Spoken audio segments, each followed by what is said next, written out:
One mic. All I need is one mic. What's the name of the show? One mic with Big Mike. You know, ain't nobody getting hurt, ain't nobody, there's no crime being committed. And they say his style is too urban for the radio. This is real life stuff that's happened to me. Well, you know what? You, and you. One mic with Big Mike. I like to be able to do what I want to do. A sports talk show, but no subject matter is off limits. Meek Mill's concert is not called the Hell Yeah, I Banged Khloe Kardashian concert. And now, your host. Put your hands together for the one, the only Big Mike. All I need is one mic. What up? Welcome back from the weekend. It is the One Mic with Big Mike show. I, of course, am Big Mike, back from a long weekend, as a matter of fact. Took Friday off, had some, wait till y'all hear about my weekend. Other than the sports stuff, just wait till you hear about the stuff that happened to me on Friday. Don't forget, I'm on Spreaker.com. It is Monday, and I'm here Monday, Wednesday, and Friday, starting at 7 o'clock.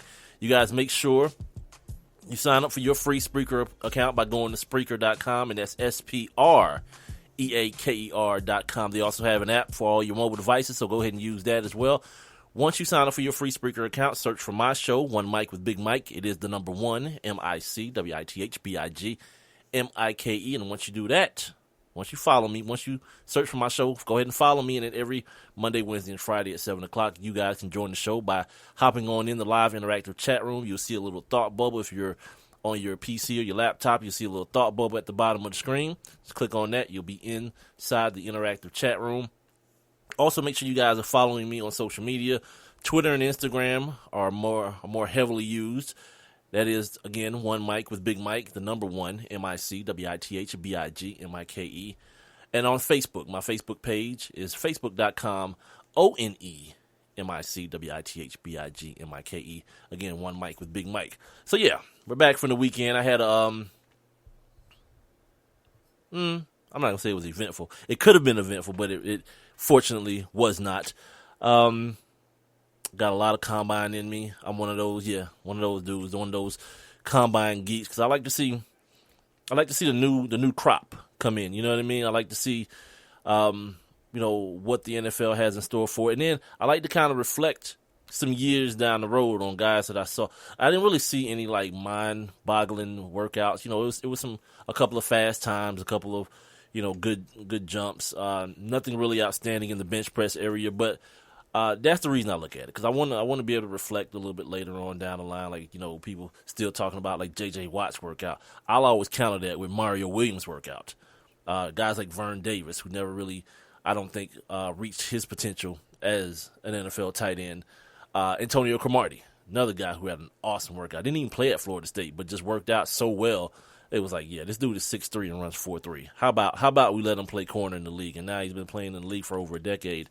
And, well, he just got cut. He's looking for a new team now. I just read that he went and had some discussions with the Buffalo Bills. So, yeah, that boy got mouths, plural, to feed. Plenty. Like 2 basketball teams and some on the bench. So, yeah, I'll get into that on down the road in the show. As always, we'll do our daily look back into the annals of sports, our daily feature on this day, where we kind of, try to give you guys some education as far as the historical things that happened on this particular day in history. Speaking of on this day, couple things. It's February 29th, one. Screw that, who cares, leap year. But, yeah, it's the last day of Black History Month. So if you don't want to study any more Black history, you can stop. That's the way I take it, since everybody seems to make a big deal about the Black History Month. I'm going to tell you why, Stacey Dash, we need to have a Black History Month. Yeah, convince me too. I'm on that side of things. Like, convince me why in 2016, right, that Black history still has to be held separately from American history. Yeah, I'll hang up and listen. Anyway, so today is the last day of that. I was actually going to say something about the last day of Black History Month, but we'll move on, and maybe I'll bring it up later on in the show. Yesterday they had the Oscars, so we'll talk about that as the show moves on as well. And I'll give you guys some of the some of what my amateur eyes saw in this year's NFL scouting combine. Did I say the draft earlier? I meant scouting combine. Hope I didn't say the draft. NFL scouting combine. And then on Wednesday, my guy Alex Kavtoff, he joined me. He joined me last week, to get us ready for the draft. But he'll join me again to give us a draft recap from a professional's standpoint. And I do suggest you guys go check out his website, Draft Blitz NFL. NFLDraftBlitz.com. He's got stuff about if you're curious about guys from smaller schools. If you went to a smaller school yourself, you want to see who the guys are coming out of your school and get their measurables. And speaking of this kid, there was a kid out of South Carolina State, a tight end. Which, by the way, the tight ends had a terrible group to me. First of all, I thought South Carolina State shut down, or their football. What didn't the school shut down? Like how they still got a player, a football team. I didn't, my man Rob Calloway handles like the HBCU report. He has that going on. So if you guys are on Spreaker checking out my show, also check out the HBCU report. My guy Rob Calloway. Yeah, he deals with that. I should have asked him earlier when I was texting with him. Like, how does that even work? But anyway, he was slow. He was, to me, you would think he'd be a little bit more athletic. I'm just saying, coming from a historically black college, but my God, he was slow, uncoordinated, bad hands, like all the things that you would not want in a football player. And, yeah, we'll see how that turns out at the next level. What else do I have today? Just a bunch of craziness, man. I'm going to tell, I guess this is for the ladies and the gentlemen. Probably mainly for the ladies. How to find out if a guy has a large penis. This is scientific stuff, too. Without him even dropping his drawers. So, you get the either good or bad surprise out of the way early. So, I'll give you guys that, for guys, the either good or bad news as the show moves on. Let's see what. Oh, you know what I didn't mention last week on the last show, and I kept kind of just grazing over it in my notes, and it just wasn't catching my eye. I got to update you guys on that University of Tennessee story about the girls that are the females that are suing the school for what they're calling a culture of sexual. Anyway, there's some bad things that have been happening from their perspective on the campus of the University of Tennessee. Of the sexual nature, sexual assaults, and sexual misconducts and those type of things, and they're suing the school, and like weird stuff happened last week, and we'll talk about it. We got to talk about the Atlanta Hawks as well. Yeah, we have to. They're now in 5th place in the NBA in the Eastern Conference as we kind of head down the stretch here, and of course, what everybody's talking about today. Major League Baseball made my notes again today.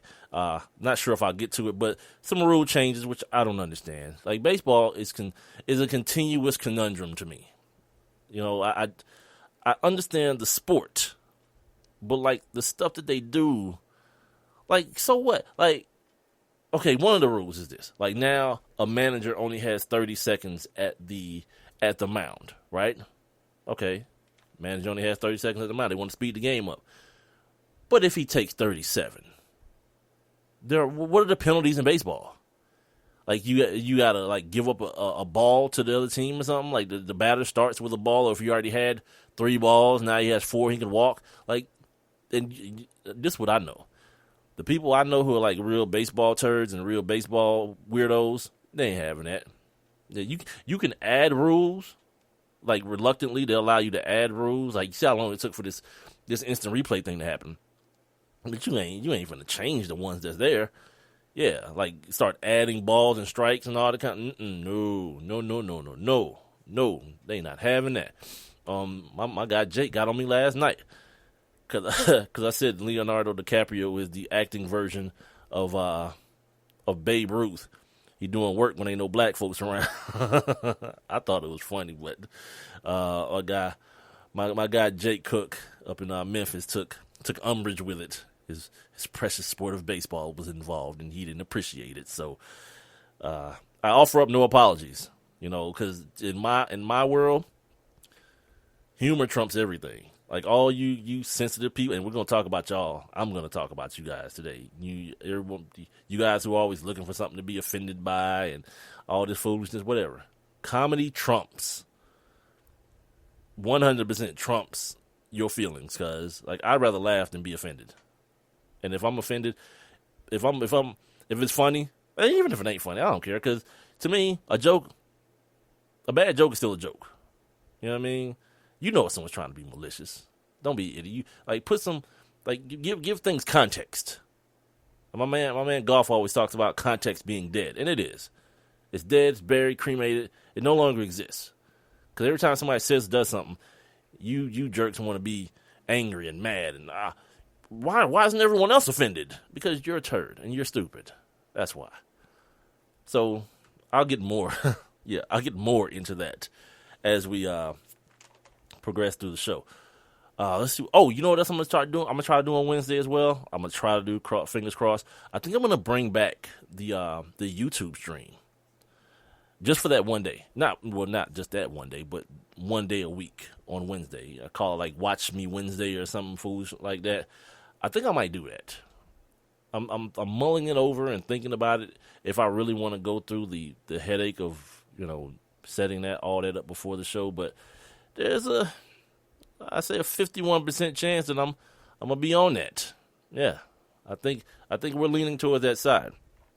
Well, we meaning me. I keep saying we, and it must be the French side of me coming out. Anyway, this is the One Mic with Big Mike show. Spreaker.com, don't forget, is where you're hearing the show every Monday, Wednesday, and Friday live at 7 o'clock, or you may be hearing it via the Spreaker app for all your mobile devices, whether it's Apple or Android or Windows, whatever you may be rocking. Also, I'm on Twitter and Instagram at the number 1 MICWITHBIGMIKE, One Mic with Big Mike. And Facebook.com, you can find my page and like it and share it and whatever else you do on Facebook. I think something's wrong with it today, as a matter of fact, because I can't share anything on my Facebook page via the PC version or the whatever online part version. I can do it from the app, but not your problem. All right, Facebook.com/ONEMICWITHBIGMIKE. And don't forget, if you don't get the show live, you don't get the chance to check it out live, and you don't get a chance to get your thoughts in the chat room, which I do advise you do, be a part of the show. Once you sign up for your free Spreaker account and you follow my show and you're listening live, just click on the little thought bubble. You guys end up in the chat room, and you guys can holler at me and holler at each other, and not literally holler for all my Caucasians who may not understand the lingo. You can just speak to one another and speak to me and share your comments and your thought processes and all those things, and maybe even suggest some subject matter if you feel like the show is getting a little bit too dry. Okay, now, also, like I said, I was saying, if you don't get it live, all the shows are saved on the Spreaker site, so you guys can go there and download them or stream, share them with your friends. You can also go to YouTube. They're there as well. I haven't cleaned out my SoundCloud, so don't even worry about that. All right, now let's start on Saturday in the NBA, right? Saturday night, the NBA, they might have found them something. They might have found their I'll say their Sunday night football, because Monday night football sucks for the last couple of years. The matchups have been terrible, and the Thursday night football has too. But I think the NBA has found their Sunday night football with that Saturday matinee situation. The last few weeks, man, it's been on point, and I think for the most part, it's either featured Oklahoma City, the Warriors, or the Cavs. And I don't mind. I have a big time.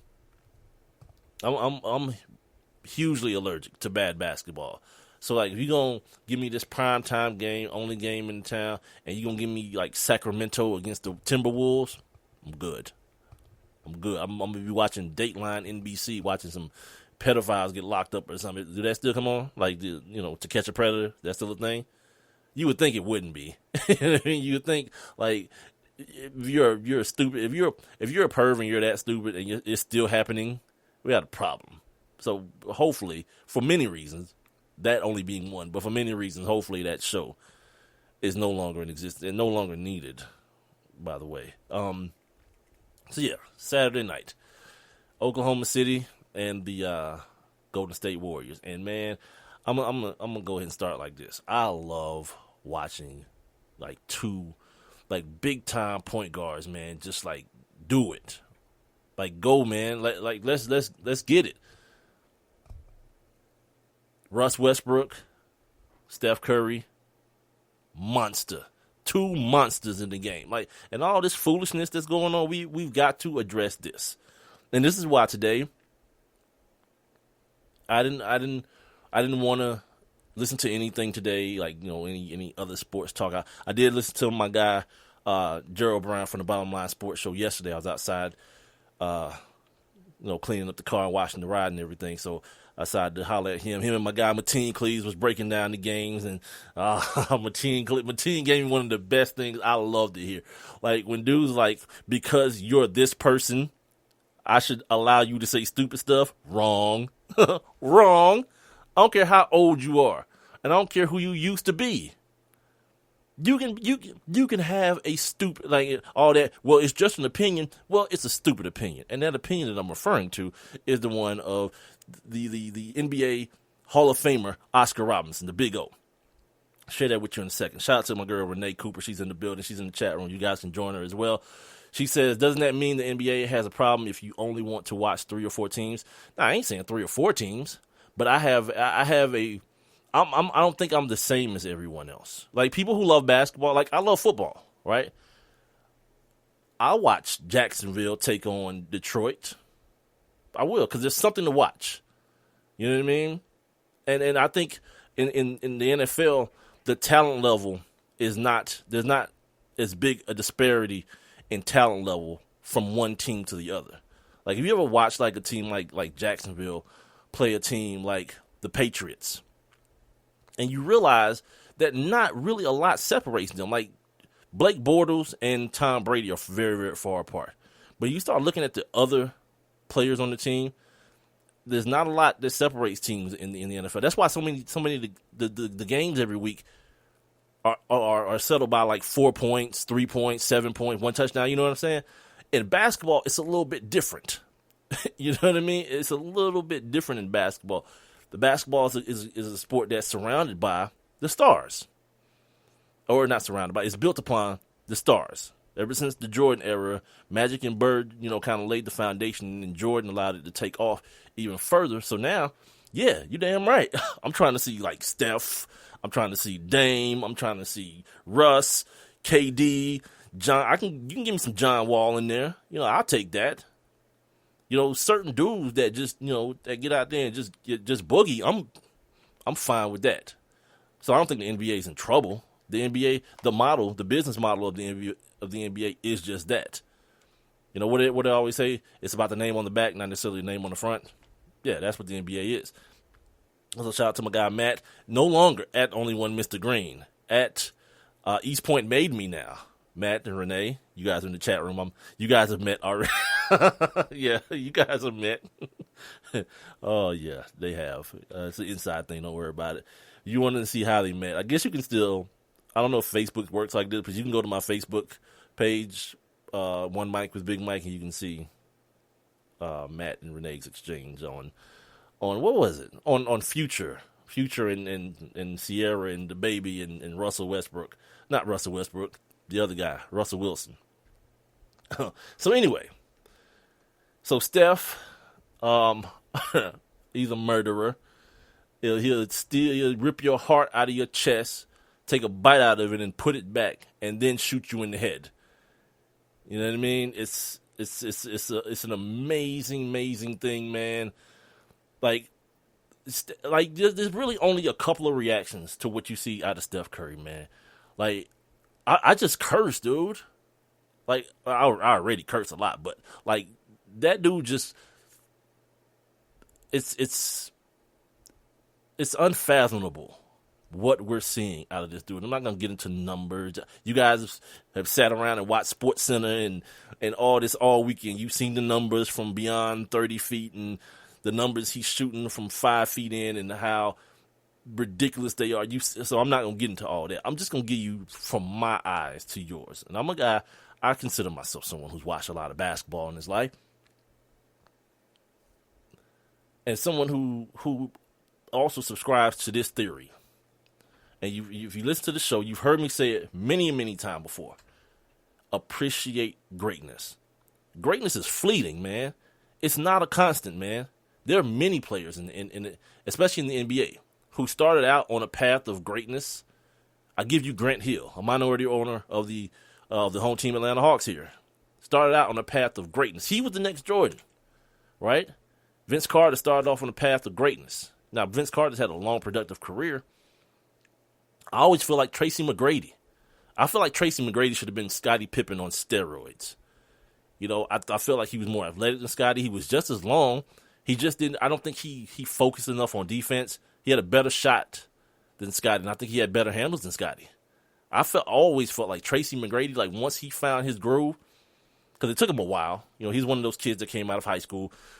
It took him a while to get his groove, but once he did and started like banging dudes for like 40, I felt like there was always something, you know, that next thing missing from Tracy McGrady to make us be talking about him, you know, 10 years after he was done, 15 years after he was done.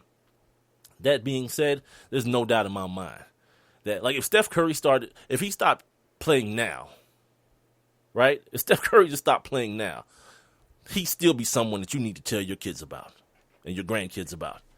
That's how strongly I feel about what I'm seeing. I'm not a hyperbolic dude. I'm not the dude that the minute I see something, it's the best thing ever, because I understand the immediate nature of sports, right? I think too many times we are that way. We are on that, you know, this is the best thing. It's the greatest ever. We laughed at Mark Jackson. Now, there's plenty of reasons to laugh at Mark Jackson, but we laughed at him when he said that both of those boys, the best shooting backcourt in the history of the game. But then people, after they said, what the hell is Mark talking about? After they did that, everybody did the same thing. They sat down and thought. You sat down and you thought, and it was like, damn. Who else is? Not that. Nah, he played forward though. God, yeah. And then you get back to them Golden State boys, Steph and Clay. But now this year, the Splash Brothers thing is cool. Yeah, because Clay still got game, but Steph has separated himself from all that. He stands alone. He stands alone, man. And the thing that now everyone's been harping on and speaking on, I find it only being my duty to speak on it as well. You know, it's the thing I used to do on the old show, the Sports Kings. You know, well, I think it used to be called Old Man Shut Up or Shut Up Old Man or something like that. I never did get any imaging done for it, but this is a perfect example of it. And there's plenty of old men. You know, Charles Barkley, Oscar Robinson. I just mentioned Oscar Robinson. Kareem Abdul-Jabbar, Phil Jackson, Cedric Ceballos. Yeah, exactly. Who? Bear with me. Cedric Ceballos. Steven Jackson. Dude, all these dudes got all these crazy opinions on that this team really ain't that good. This is the reason that Steph is doing that. You started at the beginning of the season, right? Doc Rivers. Oh, they was lucky they ain't have to play us. Ain't nobody tell you to blow no damn 4-game lead or 3-game lead. Ain't nobody tell you to do that against a bum-ass Houston squad who we're getting a chance to take the veil off of this year. Nah. Ain't nobody told you to do that. They could have played you, but guess what? Yeah, you lost. So Doc Rivers started the whole thing about, you know, with that, the team was lucky. Then they didn't lose for like 3 months, including wins over that same Doc Rivers led team. I asked Gerald last week, when we gonna expose Doc Rivers? You know, Doc Rivers is talk about luck. This is the dude that got ran out of Orlando. Remember, was about to get ran out of Boston, and then Danny Ainge hollered at his boy, like, Kevin, man, I need a Hall of Famer. You got one that don't want to be there? Yep, Kevin Garnett, right? Then you got then Ray Allen came, because remember. They was gonna get rid of Paul Pierce. They was gonna knock that whole joint down. And the next thing you know, Doc Rivers ends up with 3 Hall of Famers and a pretty damn good passing point guard in Rajon Rondo. They left. He was like, "Yep, I know my limitations. I need to bounce too." And he took his ass. He pretty much forced his way out of Boston to L.A. And in L.A., he's gotten there. Vinny Del Negro got fired. And if you look at the numbers, you look at the wins and losses and all these things. This is with a better Blake Griffin, by the way. Not this year. But in past years, a more skillful Blake Griffin, he still hadn't been able to eclipse Vinny Del Negro. I'm just saying, man. You know what I mean? I ain't saying, I'm just saying. So that being that. So before the All-Star break, and this kind of went under the radar too. I've had it in my notes for a minute. Charles Barkley is speaking on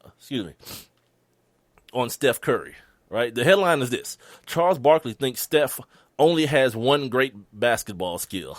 And y'all give this dude such a damn pass, man. Shout out to you, man, Peter Quill. He's in the chat room as well. You guys can join as well. Just go to Spreaker.com.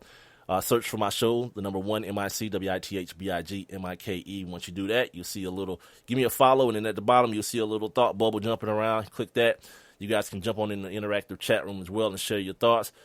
Peter Quill says, Doc was hating. Renee's not a Cedric Ceballos fan. And Matt, folks sleep on Clay. He dropped 32 on OKC. Yeah, this dude, Clay had 37 in one quarter. Of basketball, of just regular basketball, regular NBA basketball, not with the extended quarters from the video games. No, this dude had, 37 in one quarter. Like I always tell people about his shot, man. His shot is so pure and so fundamentally right. He's square to the basket.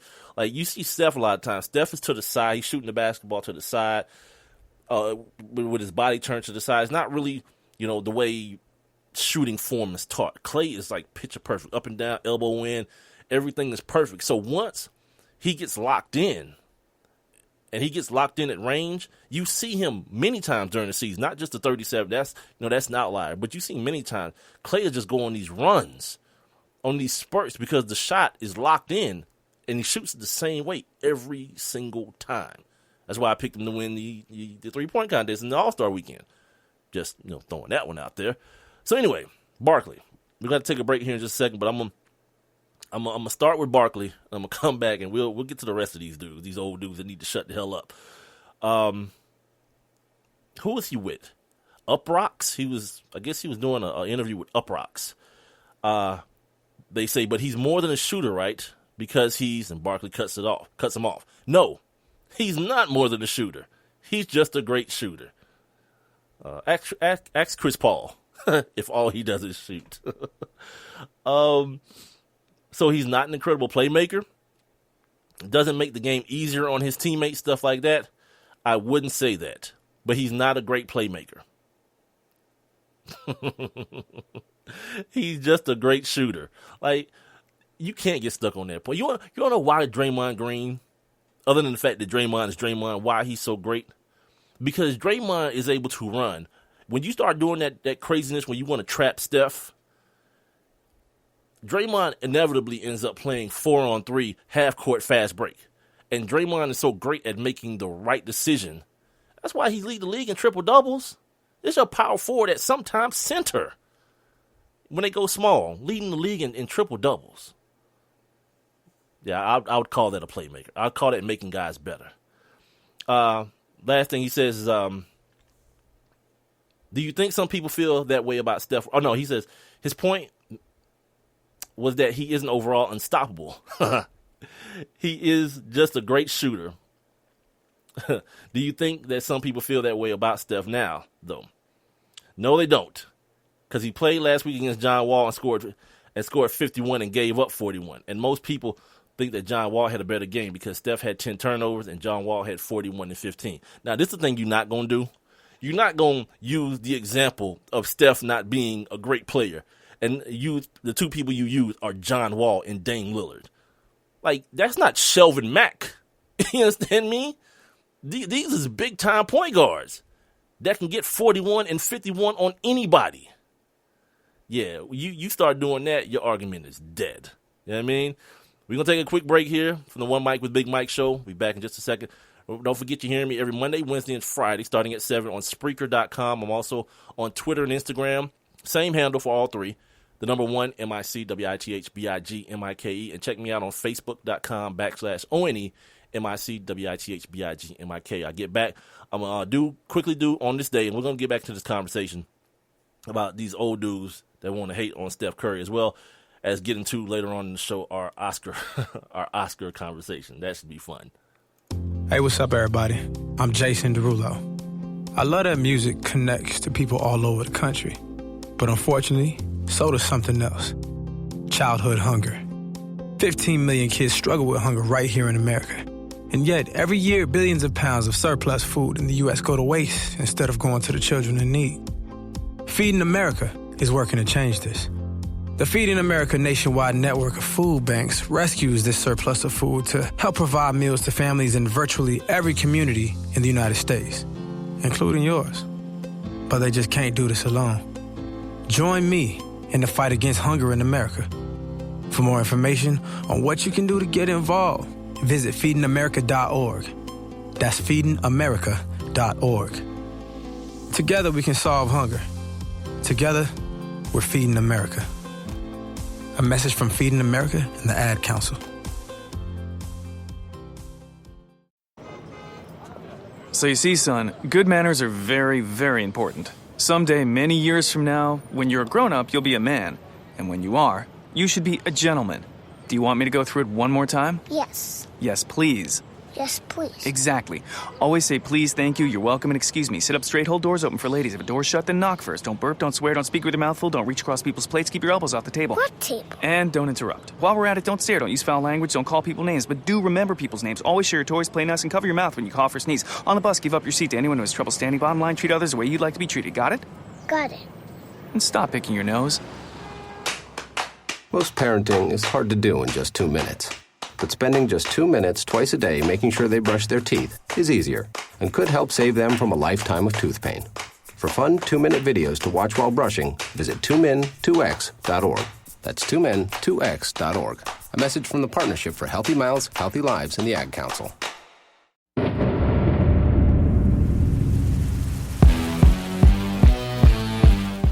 Welcome back to the Monday edition, the happy final day of Black History Month edition of One Mic with Big Mike. I, of course, am Big Mike. Spreaker.com is where you're hearing me. And I'm saying Spreaker. I know sometimes my enunciation isn't the best in the world, so I'm saying Spreaker with an R, like speaker with an R in between the P and the E. .com and the app via all your mobile devices. So you guys can check me out there every Monday, Wednesday, and Friday starting at 7 o'clock. I'm also on Twitter and Instagram. Use the same handle for all three. The number 1, MIC, WITHBIG, MIKE. And on Facebook.com, /ONE, MIC, WITHBIG, MIKE. And I think on Wednesday, I think, I'm going to bring back, I don't know, Watch Us Now, Watch Me Now, Wednesday with the YouTube stream. I'm going to bring back the video stream. And also my guy, Alex Kavtoff from NFLDraftBlitz.com. He'll join me to give us an official recap of the NFL scouting combine, and we'll go up and down and see who got better or who improved their stock, who decreased their stock, all those things, who should have worked out that didn't, who maybe worked out but shouldn't have. We'll go through all those things with him on Wednesday. But right now, I'm going to take a quick look back before I get back into this conversation about Steph Curry. We got to do this every day. It is our daily look back in the annals of sports. We call it On This Day. Now, let's take a look back. On this day. All right. Let me pull it up here. Okay, on this day in 1964, this leap day. What is it called? Leap day or leap year day? Or what the hell is it called? On this day in 1964, the North Carolina high school basketball teams play to a 56-54 score in a 13 overtime game. All right. Sorry, I just had to have my lady bring me my spectacles here. That's why you hear me acting like I can't read, because I can't see worth crap. All right, on this day in 1972, ATL, stand up. Hammer and Hank Aaron became the first baseball player to sign for $200,000 a year, $600,000 over the 3-year span. Now, Hank Aaron once told us a story about how he didn't play with Willie Mays It was like over $50. The difference between him coming to Atlanta and going to San Francisco was a difference of $50 in his contract. Go figure that. On this day in 1980, one of the greats, Gordie Howe, became the first NHL player to score 800 career goals. I think I heard today that dude was 51 years old, playing hockey, no helmet too, doing it that way. On this day in 1988, Mark Greatbach scored 107 versus England on a... Yeah, this is about cricket. I'm sorry, I should have deleted that one. Sorry. Moving on. On this day in 1992, the Professional Spring Football League begins. On this day in 1996, in Lumberton, North Carolina, Daniel Green is convicted of the murder of James Jordan, the father of one Michael Jeffrey Jordan. That was a crazy time. Remember that the rumors were spreading around, like the mob was coming after him for gambling debts and craziness like this. Mike got $1 billion, and y'all just keep making him richer. I saw those lines this weekend. Y'all standing in line for the same shoe that he sold everybody else in 1991. When will my people ever learn? When will we ever learn? And finally, on this day in 2004, Tiger Woods, he roared past David Love III with a key putt to win the match play championship for the second straight year. 3 and 2 was won for the 40th time on the PGA Tour in 149 starts, the quickest anyone has ever reached a milestone. Jack Nicklaus played 221 events before he won his 40th tournament. Those days seem like they are so far, so long ago. 2004. Damn Tiger. Damn Tiger. Damn you, Tiger. Now, ladies and gentlemen, that is your Monday edition of On This Day. Now, getting back to our lead topic here, Steph Curry. And you kind of knew that, I'll use they was going to come for him for something. Because, yeah, like Steph, he got that like baby face, like he's 12 years old out there running around, slight built dude. You know what I mean? Looks very unthreatening. But Steph is a bit of an a-hole, man. You know what I mean? And I say that in a good way. Not like oh, Steph's an a-hole. I mean, like, Steph is a real... He look... When you see him playing, you see a lot of brashness, a lot of... Like, he crip walking. He crip walking after he done bust these boys' heart wide open on Saturday. Yeah, he got a lot of that in him. But the overriding point is that... What can you do? You know what I mean? Like, who's gonna be mad at that dude? He go out to the press conference with his adorable baby, and she got all the personality in the world. Like, who's gonna rip through that? I tell you who. Old black men. And for those of you with experience with old black men, you know they don't care what they say and who they say it about. And these are the guys who have come after one Stephen Curry, Oscar Robinson, Charles Barkley, Cedric Ceballos and Steve Jackson ain't that old, but Kareem Abdul-Jabbar, Phil Jackson today, and Phil made a like the comparison thing is something that really kind of gets me. You know what I mean? And I know people think that's fun, and people think it's good, like good radio and good TV and all that. I think it's ignorant, and I think it's lazy. I think it's silly, and I think it's lazy.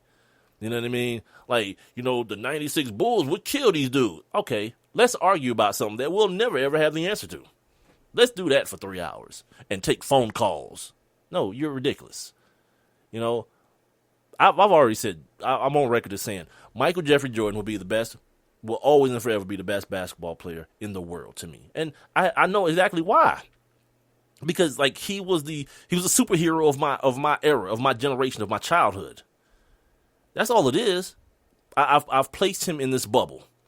And by the way, in this bubble that he's in, he's only wearing a red and black jersey. Like, that imposter that was wearing that Wizards jersey never existed to me. You know, I'm like a scorned child. That part of my life never happened. And then you have people who will talk about, you know, those people who talk about Jim Brown being the best running back ever in the history of the NFL. You gotta just let them. I used to have arguments with people about that. You know what I mean? When I was younger, and as I got older, you just realize how ridiculous it is. Because, like, watch film on Jim Brown, right? And don't watch him, because a lot of times that's what you do. You end up watching Jim Brown. Watch the guys who are blocking for him, the guys who are being blocked. Watch the guys who are chasing him. he's bigger than all of them and faster than all of them. You know what I mean? And that ain't his fault. That ain't his fault. No more is it his fault than Wilt Chamberlain's biggest rival being golly, it just went out of my mind. The Celtics. Oh, golly, what is his name? The old guy for the Celtics. You guys know who I'm talking about. Because now I got Oscar Robertson on my mind. And now I can't think of the greatest champion in history of the NBA. I can't even think of Bill Russell. Golly. Whew, that one hurt, boy. I almost bust a vessel. Bill Russell is his biggest rival, and Bill Russell was 6'9". Wilt Chamberlain was 7'1". So to be like Shaq, you saying like Shaq's his biggest rival was Horace Grant. Nah, that's not a matchup. Nah, it don't mean that Bill Russell wasn't a baller, but sometimes you got to put those things into perspective. That's why I always tell people, to me, Kobe's 81 trumps Wilt's 100. You know what I mean? Because it's not a simple matter of dumping down to the big man and he's having a good night at the free throw line as well. And you look up and he got 100. Like, Kobe hit buckets. He got buckets that night. I finally ended up seeing it like a year after it happened on like, ESPN Classic or whatnot. But that being what it is. All right. So we've gone through Charles Barkley. Now let's talk about Oscar Robertson. And the funny thing about the Oscar Robertson comment is like people just kind of skipped over like some of the other things he said. Like he didn't just leave it at Steph. He was on Mike and Mike. He says Curry's success is largely due to today's style of play. All right, you're off to a good start. We can agree to that point simply because now in this day and age, there's a lot more value statistically put on the 3-point shot. So it pays to be a specialist, right? It would pay to be Dale Ellis, to be Ray Allen, the second half of Ray Allen's career when he was a sharpshooter, not the Ray Allen that could get to the basket in Milwaukee and in Seattle. It pays now to be that guy, right? Kyle Korver is a starter in the NBA today, which to me kind of equates to Steve Kerr being a starter with the Bulls or even with the Spurs. Nah, probably not. But Kyle Korver is a starter not even on a bum team, on an average team, average to somewhat above average at times team in the Atlanta Hawks, right? So Oscar Robertson goes on to say, because this article is mixed up with some of Steph's comments, because Steph kind of, he kind of shot back a little bit. Not really. He did it in like the nice Steph Curry kind of way. He goes on to talk about how coaches don't know what they're doing. If he was, excuse me, if he was guarding Steph Curry, I'd extend my defense. Because of course, no one's ever thought about that. I'm glad Matt's in the chat room too, because I did that to him a while back. Like Matt was like, something happened. I guess he was trying to fax something, right? And I don't know, Office Depot or wherever was gonna charge him an arm and leg to fax it. And here comes me in to save the day. Why don't you just e-fax it? like of course, no one else would have thought of that remedy. That dude was just like, look, man, it's too big of a foul. And immediately as he like tweeted it back to me as I was reading it, I was like, you're a dumbass. And because I hate when people do that. They give you the most obvious remedy to the issue that you're having and act like they just recreated the wheel. Like, yeah, I got the answer. Go with this. You know what I mean?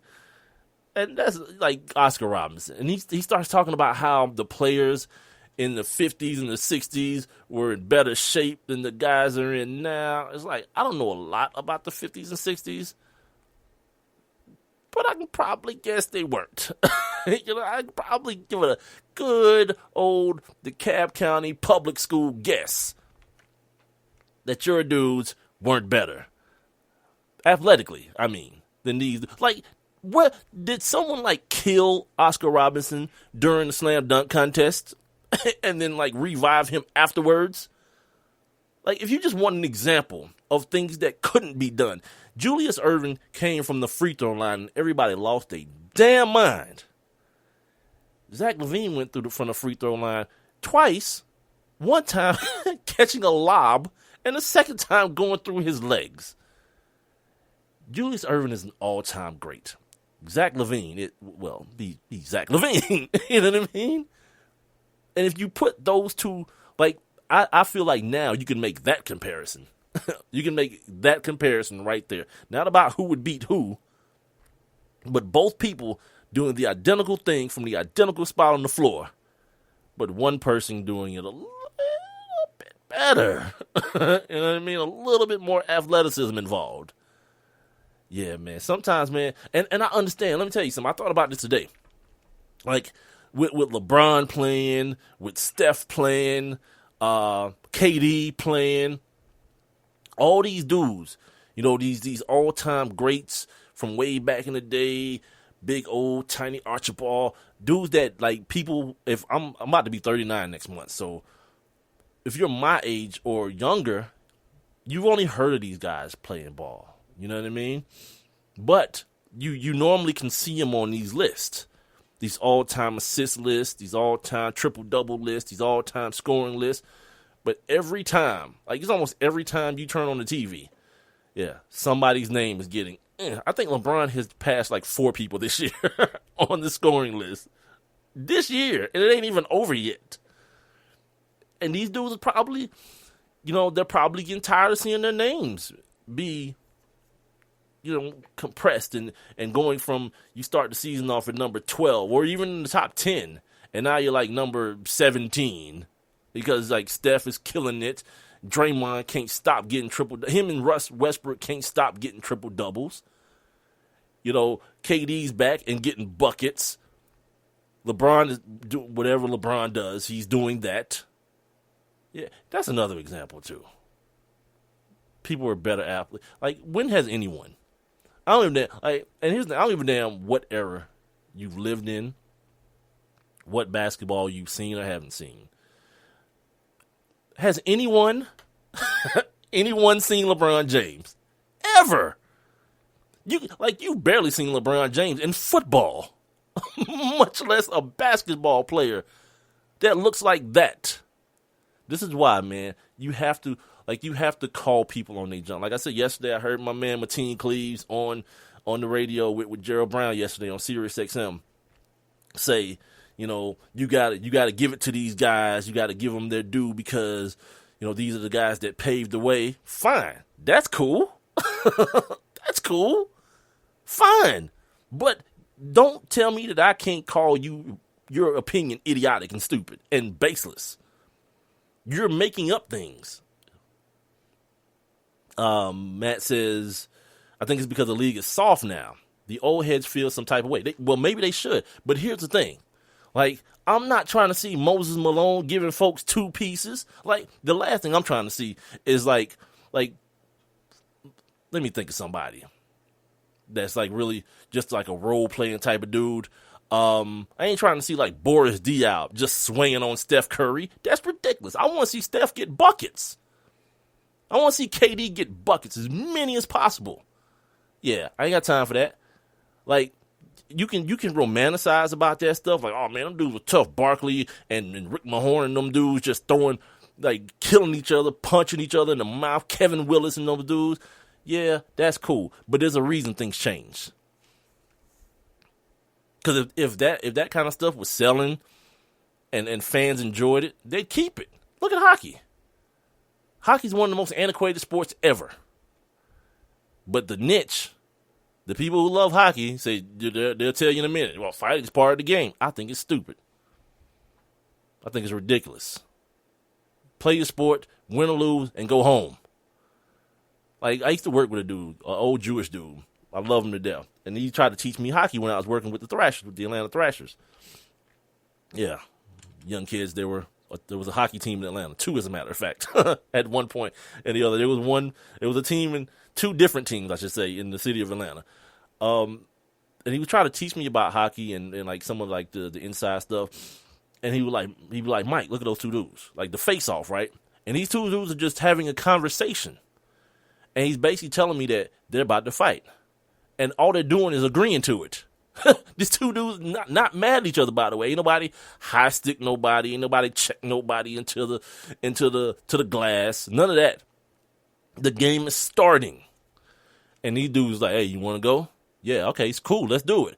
They throw off the gloves and start punching each other in the face. Not one of these little soft baseball fights or, these football fights where they got their helmets on and people are about to break their hands. No, these guys are throwing real knucks.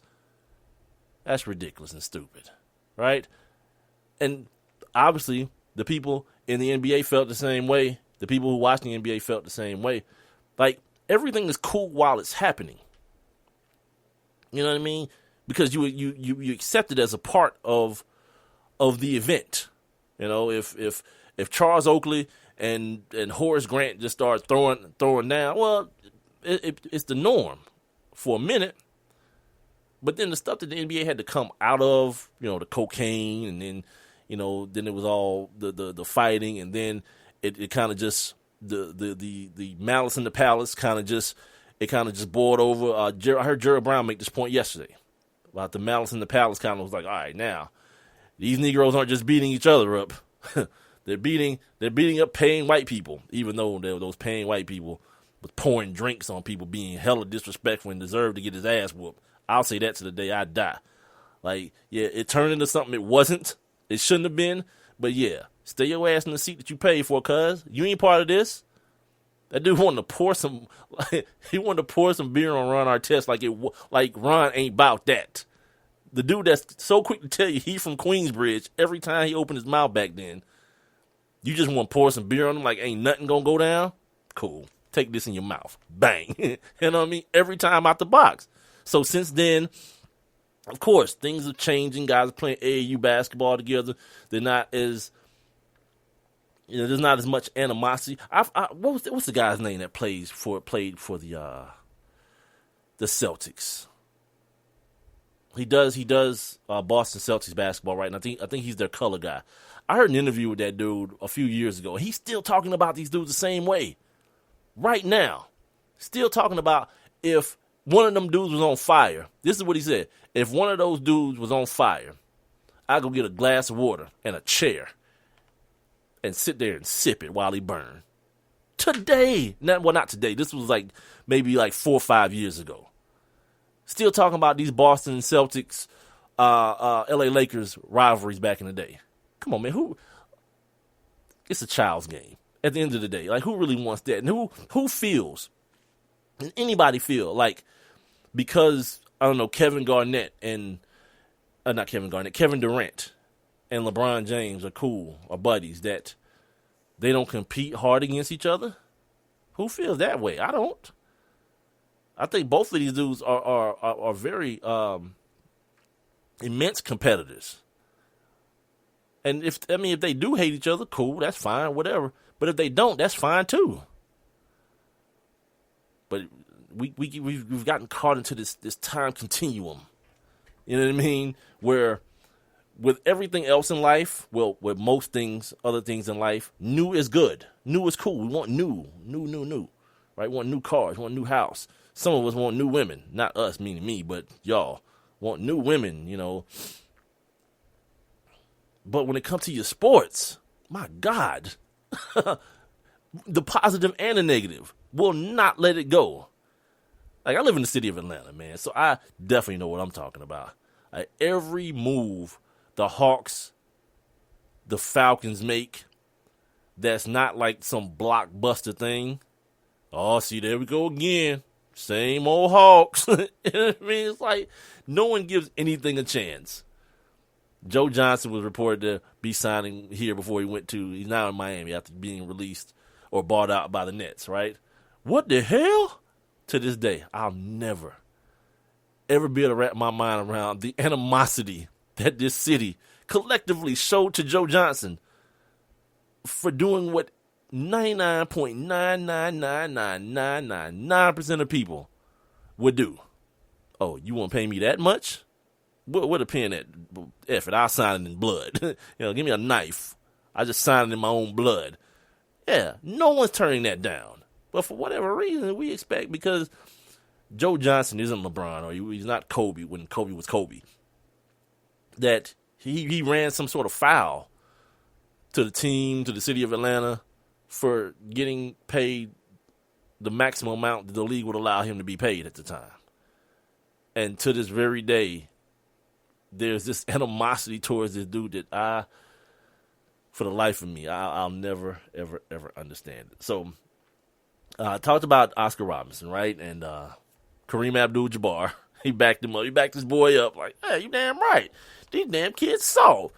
First of all, they don't even shoot the sky hook. But he didn't say that part. I added that. But, these bitter dudes, man, these bitter old men that feel like we, as basketball fans, owe them something. I don't. I'm fine with basketball the way it is. People feel like people don't play no defense. Of course people play defense. Yeah. They just not tackling each other at the goal anymore. I would for every day of my life, I'd rather see Steph Curry play 82 ball games than the game to devolve to what it used to be. And somebody just crack his head wide open or bust his leg to where he got to miss half the games. Because here's the other thing, too. You dudes are relentless. Every time somebody touch Derrick Rose, the memes are out. The memes are out in full force on Twitter and Instagram and all these things. So at some point, just like I talk about with a lot of things, you guys got to choose. What do you want? You want dudes out there, punching each other in the throat, or you want dudes getting buckets. You want to see, Dame Lillard, Steph Curry, John Wall, Chris Paul, Russ Westbrook, James Harden, like dudes who legitimately, Kevin Durant, just get buckets, man. I've never understood the criticism of guys like Carmelo Anthony. Oh, he's selfish. No, he doing what you pay him to do. Because here's the reality, and this is something that I brought this up a few years ago, and before those pesky facts got in the way, folks were like, "Man, you crazy? N-word, you boy, stop." Yeah, Dominique Wilkins and Carmelo Anthony are the same damn player. You know what I mean? Not as far as the athleticism, obviously. But, you name me 4 times that you can vividly remember, like Nick having a triple-double or somebody talking about him as a distributor. No! That dude got buckets. Plenty of them. Same thing with Carmelo. But for some reason, in this age of everybody complaining there is no defense, we want to criticize the dude for not being defensive. What? How does that even make sense? Yeah. Their career scoring numbers, talking about Nick and Carmelo, assist numbers, rebound numbers, pretty much the same. Carmelo probably leads in stuff like 3-point stuff because obviously, Nick and the league as a whole. Like the record for 3-point shots in the NBA this year is gonna get blown out the water by 3,000 makes. Steph has already killed Kyle Korver's record with 1 million games, 20 games to go. Yeah, it's the 3-point shot is not as Greg Popovich wanted to. He wanted to tell you it was gimmicky. Nah, I think it's just as much a skill as it's ever been. Just use better now. And now today, Mark Cuban wants the line moved back. I don't what is that going to do? Because here's the thing. Even if you move the line back, you can't make it any wider because the damn court is the size of the court. The corners are still going to be short. Where it's basically a layup. It's a finger roll for Steph Curry every time. You can't get into that NFL thing where everything is reactionary. Oh, my God, this guy's too good at that. He tried it back in the day with the dunk. You remember? Who was it? Was it Wilt or Kareem? That made the league outlaw the slam dunk. Imagine that. Dudes couldn't dunk. Zach LaVine wouldn't even have he probably would, but we wouldn't know who the hell he was. He'd just be some light-skinned dude on this bad basketball team in Minnesota. Shout out to my guy Sam Mitchell, by the way. Anyway, we're at the top of the hour. I'll take a short break. I gotta wrap this conversation up. Other conversations keep filtering into the Steph Curry conversation. I'll wrap it up on the other side of a break. This is the One Mic with Big Mike show on Spreaker.com and the Spreaker app. Make sure you follow me on Spreaker, Twitter, and Instagram at the number 1 MICWITHBIGMIKE. Also, make sure you like my Facebook page. I guess it's like my Facebook page at facebook.com/ONEMICWITHBIGMIKE. Sorry, I got to turn the volume up on the commercial. Here we go. Rich is just a really, really, really good guy. The term good egg isn't enough to describe him. He's also certified organic and free range. Rich puts the cap back on everything. The toothpaste, the olive oil, the shampoo, everything. He lets his 10-year-old nephew beat him at virtual tennis, even though he can straight up slay his 10-year-old nephew in virtual tennis. When the toilet paper is running low, Rich replaces the roll on the actual holder, not just on the back of the toilet. Rich is texting and driving. Rich? No. What are you doing, Rich? I was just telling everyone how great you are. Texting and driving makes good people look bad. Visit StopTextStopWrecks.org. A public service announcement brought to you by the National Highway Traffic Safety Administration and the Ad Council. This is a test to find out if you know it all when it comes to children. Time starts now. Name one of the leading killers of U.S. children age 1 to 13. What's the best way to protect children in a car crash? At what age and size should a child start using a booster seat? Where can you find the answers to these questions?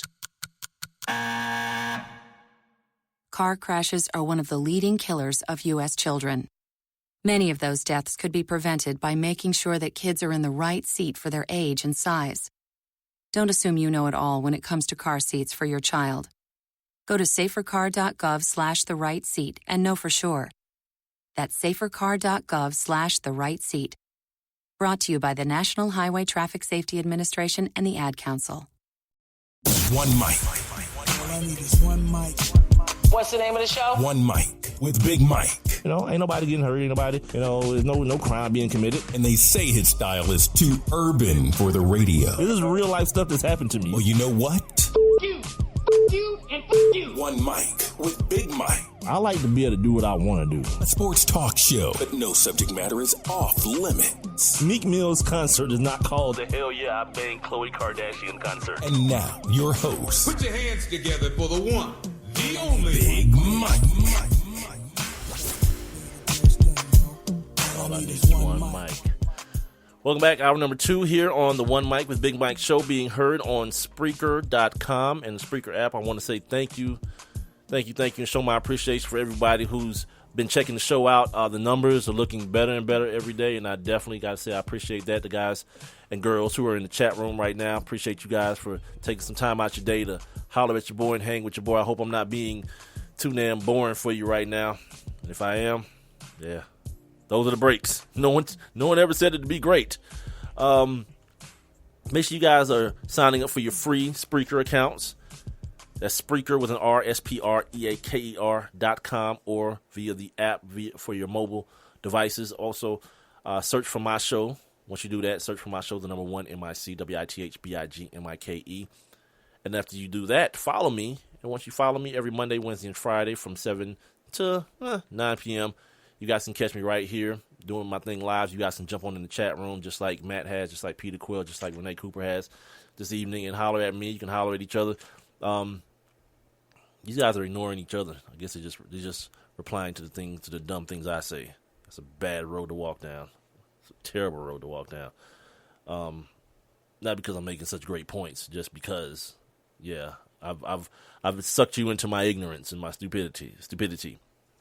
Wrapping up this conversation about Steph Curry and the just the ignorant. I call it just being ignorant. The ignorant stuff he's been doing on the basketball court this year. Was it Brian Windhorst earlier this year? Like somebody threw it out there. Could this dude win a second MVP and most valuable player? And like the more the season goes on, it's like, it's not really that far-fetched at this point. It's kind of right there in the wheelhouse. But Steph is, he's hearing the noise, man. He's hearing these guys, Cedric Ceballos, and these guys talking about these old Phoenix teams. Like, these dudes, anyway, like these non-championship teams. Like, if you want to start that conversation, that, like, barbershop thing, okay, use the Bulls. Use the 96 Bulls. Don't talk to me about the 90-anything Phoenix Suns. Don't talk to me about the 2000-anything Golden State Warriors. None of that foolishness. Like, at least give me a champion on champion type of comparison, said Ceballos, Steven Jackson. So, here's Steph. Steph says, quote, "It's starting to get a little annoying just because it's unwarranted from across the board." He's right. Continuing the quote, "We have a very competitive group and we have fun when we're out there on the floor, and it shows, obviously." He goes on to say in the quote, "We enjoy what we do, but for the most part, you don't hear us talking about, comparing ourselves to other great teams. Quote, we could beat this team, we're better than this team, end quote. We're living in the moment," end quote. Yeah. And that's the part I don't understand. Like, these dudes ain't running around with T-shirts on talking about, we headed towards 73 or none of that foolishness. They just playing basketball and in the process entertaining the hell out of me. Yeah, as fans of the sport, fans of sports, period, it's cool, man. It's cool to show homage to the things and the accomplishments of players and teams of the past, and understand them and put them in the correct context. But it doesn't have to be a one or the other thing. Like, because this team is great, I have to find a way to make this current team or this current player not as great. Nah, they can both exclusively be great in their own little pocket. Like, well, who gonna guard Michael Jordan? I just put Scotty on Draymond. All this foolishness. Like, come on, man. Come on, help me, man. Just like part of my doing this show is to kind of just un-ESPNize people. That embrace debate foolishness that they want to regurgitate all over your mouth and your head and your clothes. That everything has to be that. LeBron, who's better, LeBron or MJ? All right, all right. If that's what fun is, I don't know fun. You know what I mean? Like, I'd rather just have adult conversation about the things that either we'll talk about the things that happened, or we'll talk about the things that are happening, and maybe some of the things that we hope to see happen. You know what I mean? I hope they do break this record. I like to see. Like, think about this: if Steph Curry continues to do what he's doing, like, I've been alive. And not just like born at the time or like a baby, but able to see Michael Jordan when Michael Jordan was not the Michael Jordan fadeaway Michael Jordan, the Michael Jordan I'm gonna bang on 5 Atlanta Hawks Michael Jordan, Cliff Levingston and Tree Rollins and those boys, all of them just getting yoked on, Doc Rivers, by one dude. Like, I'm old enough to see that. I'm also old enough to have seen Kobe Bryant, and now I'm alive and I'm still pretty youthful. I want to consider myself enough to see what Steph Curry's doing, like things that we've never seen before. Like, I consider myself fortunate. Like, I don't have to look back at, Wilt Chamberlain and romanticize about Oscar Robinson. I think we do that way too much, man. We romanticize the things of our past. We do it here in Atlanta, like for forever and a day. Like, the argument, like, if anybody wants to have a Mike Vick argument in Atlanta, now you're an idiot. You're an idiot. Like, that'll never get let down. Somebody was talking about it yesterday. I guess somebody didn't realize that Jason Williams just went back to jail, or he got arrested, I should say, for drunk driving, and Jason Williams served, I don't know, like 14 months or something for killing his, accidentally shooting his limo driver in the chest some years back. And it always goes back to, he shot a dude and killed him, and he got less time than Mike Vick. All right. All right. Let's come to an understanding. First of all, Mike was effing with the feds, and you don't want to do that. You know what I mean? Had Mike played ball, Mike would have got probation. Mike wanted to have these folks chasing around and digging up evidence and, putting RICO on him. What is it called? Intrastate gambling charges and all that stuff getting brought up. Yeah. Yeah. Now we got to make you pay. And so he did, man. He went to jail, did his bid for killing dogs and whatnot. It is what it is. It can't always be an apples and apples situation with every other person that went to jail or didn't go to jail for whatever reason. But you can't have that argument here. Because why? Mike is in that bubble that I'm talking about. That bubble, that bubble of untouchability.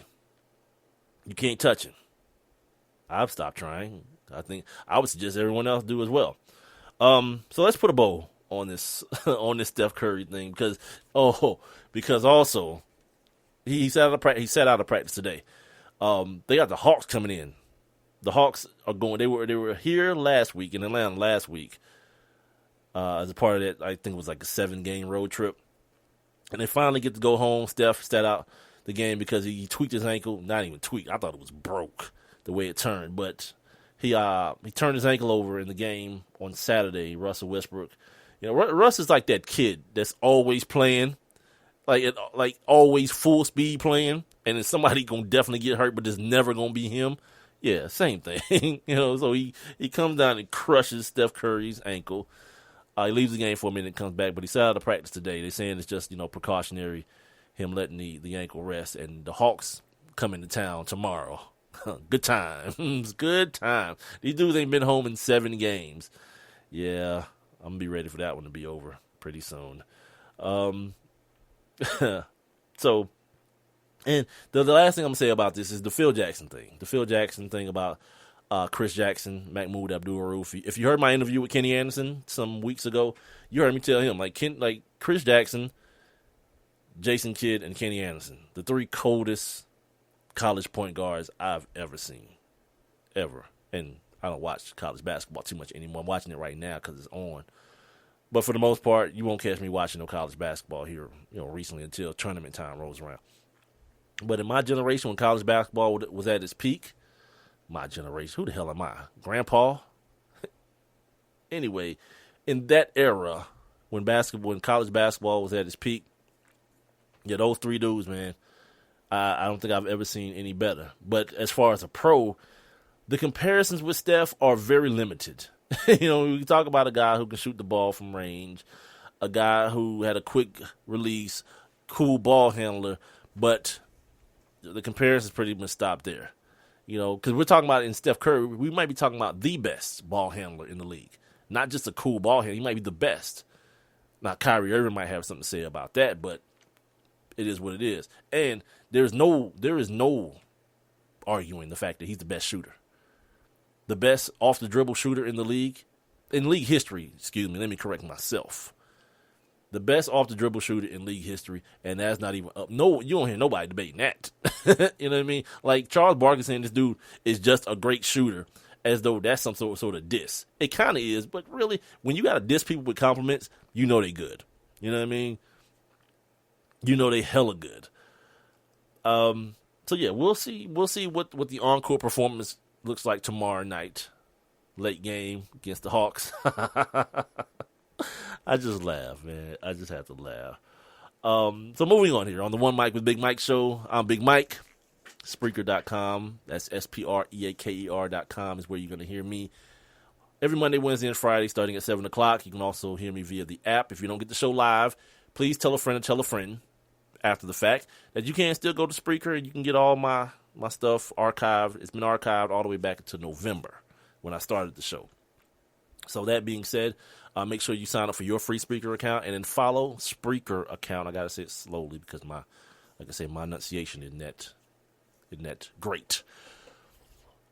Sign up for your free Spreaker account, then follow my show at the number 1 MICWITHBIGMIKE. And like I say, live Monday, Wednesday, and Friday. You guys can jump on in the chat room and holler at me.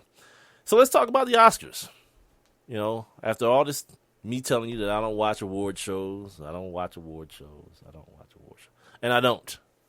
And I didn't. I didn't watch the damn Oscars last night. I watched the first, I guess, what would you call it? The opening monologue, the Chris Rock monologue.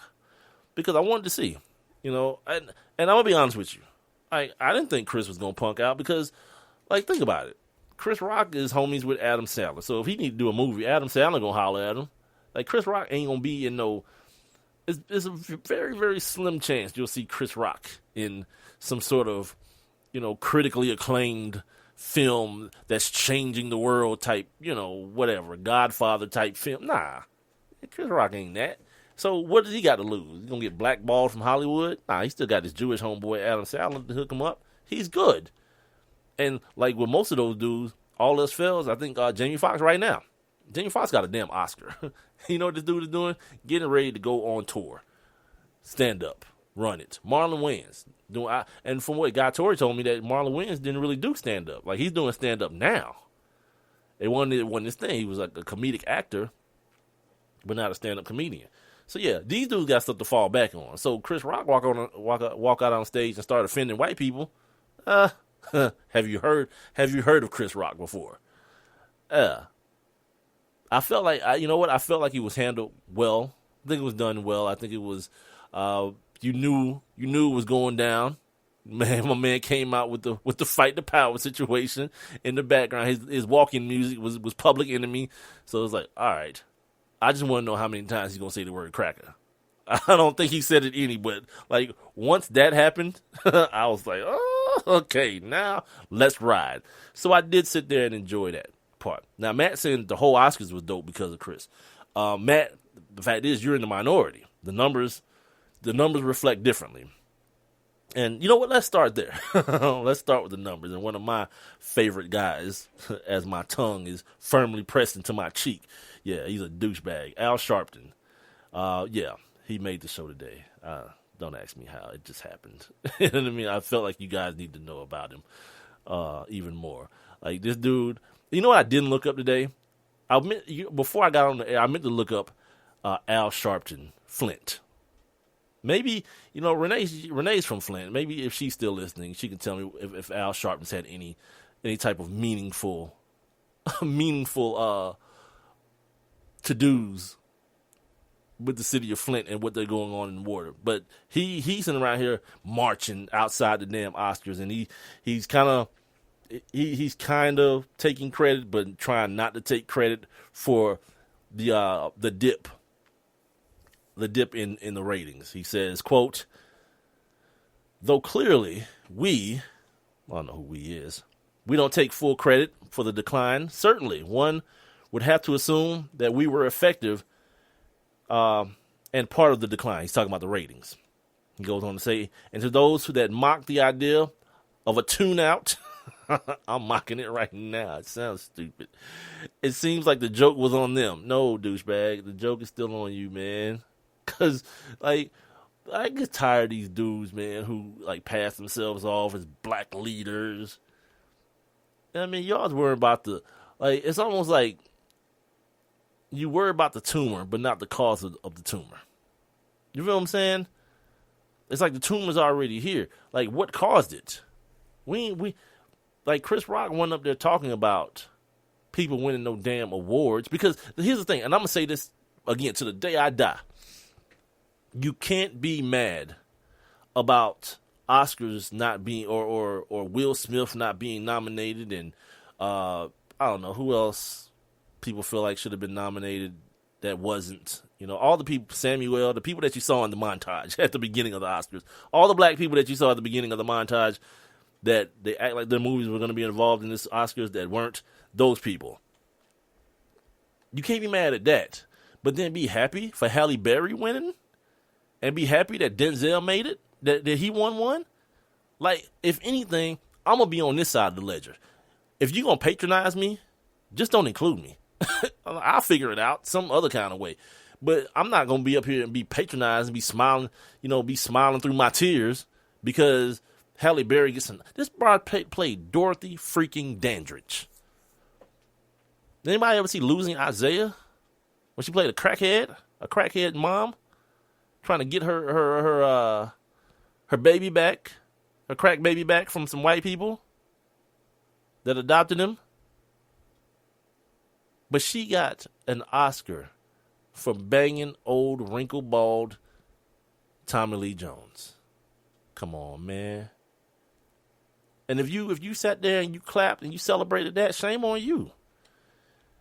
Denzel played Reuben Hurricane Carter. This dude played Malcolm X. Malcolm X. And he got the Oscar for being a crooked, murdering, dope dealing, womanizing cop. Yeah. I'm good. I'm hella good on this whole Oscar situation. Now, the other side of people just trying to treat the tumor, like treat the cause of the tumor. The fact that even in movies about Egypt and movies about Africans, white people are still casted in those movies. That's the problem.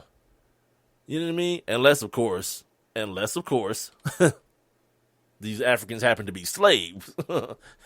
If the African is a badass or the Egyptian, well, I can't say both. I can't separate them. That makes me sound stupid. The African and the Egyptian. Yeah, ladies and gentlemen, contrary to the damn news that you look at here in America, Egypt is not the Middle East. It's in Africa. Yeah, those people are Africans. All this, the unrest in the Middle East and Egypt. Wait a minute. No, those are Africans. So in stories where the Africans are badasses, they cast Australian dudes. Wait, what? Yeah. This new thing, the Prince of whatever it is. Yeah, all that kind of stuff. That's the kind of stuff that if you wanna raise a stink about, raise it about that, because you misrepresenting history at the end of the day. You know what I mean? Because if that's the case, Whoopi Goldberg could have played Miss Daisy, and Charlton Heston could have played Hope. You want to run it like that? If like the accuracy of history doesn't matter, yeah, let's just go with that. Why not? You know what I mean? But to worry about some silly ass award, man, and who didn't come, and then the people who just need to be offended by things, they were just waiting in the wings. What is he going to say? What? He brought out 3 Asian kids and called them super smart? Calm down, Jeremy Lin. Did y'all see that Jeremy Lin's mad? Because, of course, Chris Rock took a shot at some Asians. Well, do I have that article here? And I'll get back to the numbers here. To Matt's point that the Oscars were dope. I'm going to get back to the numbers and this Al Sharpton thing. But Jeremy Lin, he's shocked by Chris Rock's attitude and his quote-unquote, and his crude quote-unquote Asian joke. Because he says, as always, the results of tonight's Academy Awards have been tabulated by, this is a quote, by the accounting firm of Price, Waterhouse, and Coopers. They sent us their most dedicated, accurate, and hard-working representatives. I want you to please welcome Ming Zhu, Bao Ling, and David Moskowitz. Wait. Was one of the kids Jewish? I don't have a picture here. And so then he goes on to say, thanks, guys. Thanks a lot. Now, if anybody's upset about that joke, just tweet about it on your phone that was made by these kids. So insensitive but funny. Yeah, screw you, Jeremy Lin. Like, if we can't, like, just people, period, just learn to laugh at yourself. You know what I mean? Like, I tweeted last night that, like, if you really wanted to set it off, like, have my dude Paul Mooney host the Oscars So White Oscars, the 88th Oscars. Let's run that. I'll be all about that life. And you know what else, too? I actually reached out to Paul Mooney. Right, he gave me his email address. I emailed him. So hopefully, fingers crossed, man, it'll be a big move for the show. We get Paul Mooney on the air to talk about the Oscars and talk about Al Sharpton, talk about NBA basketball, slavery. Like, I already hear the jokes in my head. That's why I'm laughing. So hopefully, man, I can come through on that for you guys, man. We can have some good times with a great long time. You talking about Black History? This has been a perfect day to have him on too. The last day of Black History Month, Paul Mooney. So, fingers crossed, if you guys believe in that kind of stuff, that we got them on. Matt says, okay, back to the numbers, because Matt says, because The Walking Dead was on at the time, but not necessarily. Here it is. Hold on, you MFers. Let me make sure I got the right thing pulled up here. All right, so these are the updated time zone adjusted fast nationals from Nielsen. Nielsen being the company that registers the rating system for TV. Well, last night's show down just 4% from last year in adults 18 to 49 and up in adults 18 to 34. And all key male demos, like young people don't give a damn about your stupid cars. These millennials don't give a damn about that. It averaged 34.3 million viewers, down 6% from last year's 36.6 million in the Fast Nationals, which rose to 37.3 in the final. The final tabulation ended up being 37.3. In adults 18 to 49, Sunday's 10.4 rating is off of 4% from last year's Fast National ratings of 10.8, which was revised up to an 11 once everything was tabulated and everything. But ABC did nearly triple the combination of CBS, NBC, and Fox competing. Like while this was going on, I was watching Two Broke Girl, and they had Ted on the teddy bear on network television. This is weird. Yeah, I don't think you can watch that clean. It's too much damn cussing. You like half the movie got to get cut out, don't it? Anyway, let me wrap this stuff up with the numbers real quick. It was down sharply from the ratings in 2014, a lot, when Ellen DeGeneres hosted. If I can say it in English, Ellen DeGeneres hosted. It was 43.74 million people that tuned in. They had a 13.1 rating, so that's a big swing there from just 2014. And it says Nielsen is expected to release the viewership totals for African Americans on Tuesday. So they're going to tell on y'all tomorrow. How many of y'all was like, man, F the Oscars, I ain't watching that foolishness. Like me and my man Matt was like cool with selling out. We was like, I don't care. We going to laugh and look at Chris Rock. Yeah, the rest of y'all fakers, they gonna tell on y'all on Tuesday. How many of y'all black asses was watching this Oscars when you said you wasn't going to watch it? The minority typically makes up just a small percentage of the overall viewing anyway. So y'all don't watch the damn Oscars anyway. With the high in the last 20 years coming, drummer roll please. I don't have one, but just make it up in your mind. With the high in the last 20 years coming when Chris Rock, again, hosted for the first time in 2005 when 5.27 million black folks checked out the Oscars. Last year, less than 10% of the overall Oscar viewership, 3.29 million of the 37.26 million were black. This is according to Nielsen. So, yeah, while Al Sharpton in the streets marching and claiming victory and all that, you black MFers don't watch the damn Oscars no way. Y'all still waiting for the damn Source Awards to come back and for damn oh, look at that. Matt want to know how the hell they know what race watching TV. Yeah, Jill Scott told you a long time ago. Many years ago, Jill Scott said they watching you and they're watching you. Is the TV, am I watching TV or is it watching me? It's watching your ass, dude.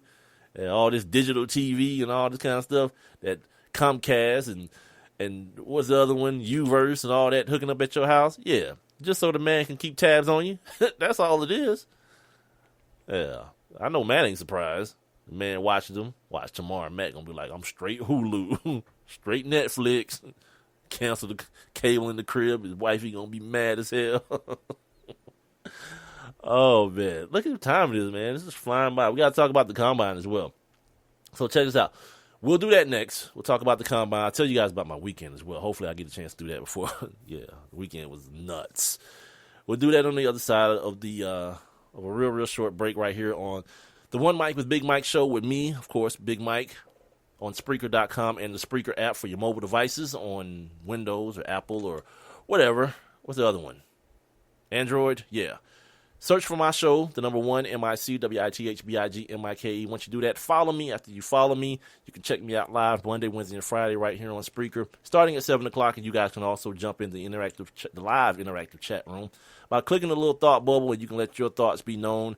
You can, Matt's crazy. Anyway, you can conversate with me back and forth. You can conversate with the other people in the chat room, all those good things. Also, make sure you're following me on social media, Twitter and Instagram. The number one, MICWITHBIGMIKE, One Mic with Big Mike. Tell you what, yeah, we're going to come back, and I'll talk to you guys about the combine. You know, you guys want to know how your teams are going to improve next year, the teams that didn't quite make it to that final game or didn't win the final game. I'll try to help you out with that just a little bit on the other side of a break. So you see, son, good manners are very, very important. Someday, many years from now, when you're a grown-up, you'll be a man. And when you are, you should be a gentleman. Do you want me to go through it one more time? Yes. Yes, please. Yes, please. Exactly. Always say please, thank you, you're welcome, and excuse me. Sit up straight, hold doors open for ladies. If a door's shut, then knock first. Don't burp, don't swear, don't speak with your mouth full, don't reach across people's plates, keep your elbows off the table. What table? And don't interrupt. While we're at it, don't stare, don't use foul language, don't call people names, but do remember people's names. Always share your toys, play nice, and cover your mouth when you cough or sneeze. On the bus, give up your seat to anyone who has trouble standing. Bottom line, treat others the way you'd like to be treated. Got it? Got it. And stop picking your nose. Most parenting is hard to do in just 2 minutes. But spending just 2 minutes twice a day making sure they brush their teeth is easier and could help save them from a lifetime of tooth pain. For fun 2-minute videos to watch while brushing, visit 2min2x.org. That's 2min2x.org. A message from the Partnership for Healthy Mouths, Healthy Lives, and the Ad Council.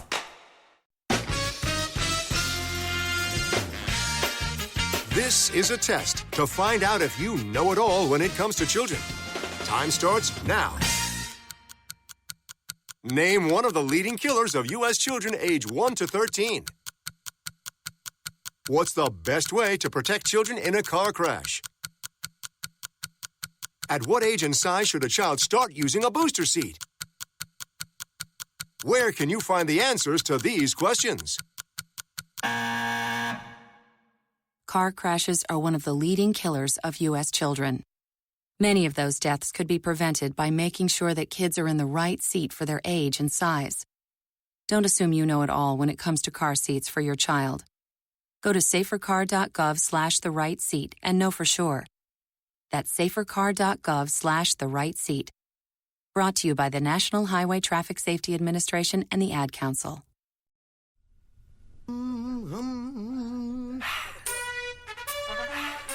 Welcome back. Final 28 minutes of the show. Appreciate you guys for joining me this evening on the One Mic with Big Mike show on Spreaker.com and the Spreaker app. Also, I'm on Twitter and Instagram. Don't forget, same handle for all three. The number 1, MICWITHBIGMIKE. One Mic with Big Mike. Please tell a friend to tell a friend to tell a friend. I appreciate everyone who's joined me this evening. We've got a couple minutes left. If you're still hanging in there with me, thank you, thank you, thank you. Thank you, thank you. I'm on Facebook.com as well. /ONEMICWITHBIGMIKE. Now, during the break, I was sitting here just I'm scrolling through my Twitter feed on one of my other accounts, the old I think this is the old Sports Kings account, because I try to like retweet the stuff from this show to the people who are still following that account as well, just trying to maximize the exposure or whatnot.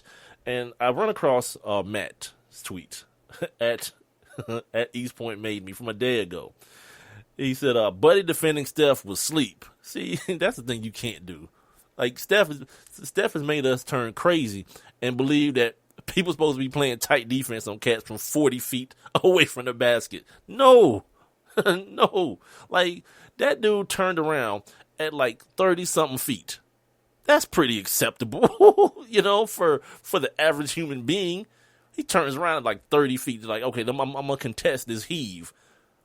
But Steph shot a damn free throw from 40 feet away. Bottoms. He caught a little bit of the rim. A little bit of the rim.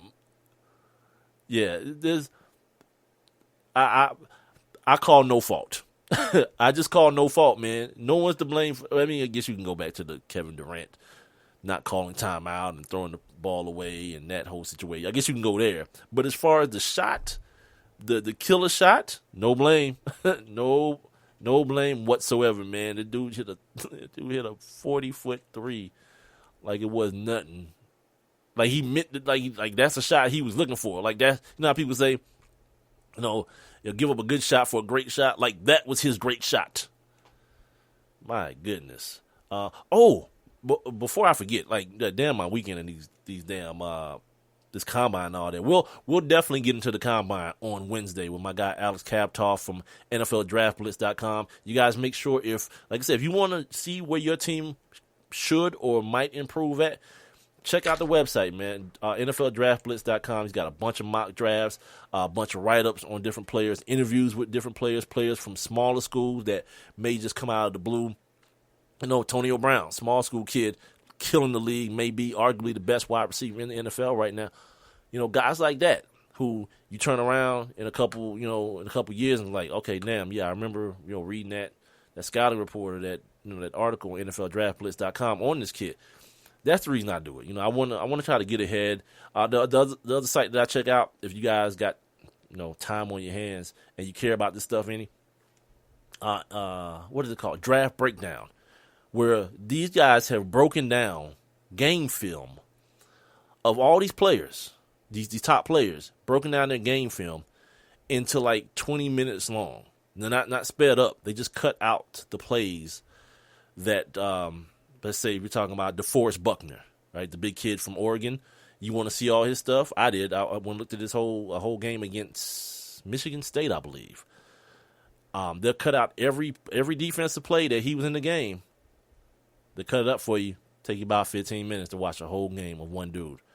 I found this a couple years ago, just off on a hum, and I can't let it go, man. It's a great tool for you to end up trying to figure out more about some of the players that you don't get to see every week. If it's a guy like, again, DeForest Buckner out in the Pac-12, games come on pretty late. People down here in the South don't really care.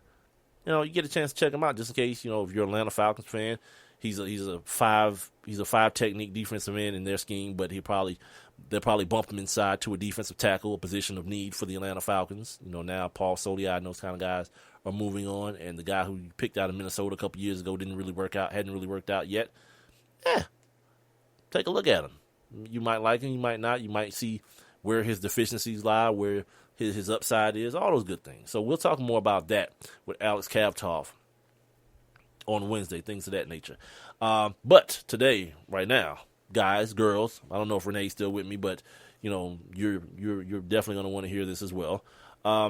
This New York Post article I saw the other day, that the title is "What Your Hands Say About Your Penis and 9 Other Weird Bodily Connections." Yeah, I'm gonna help you dudes out. My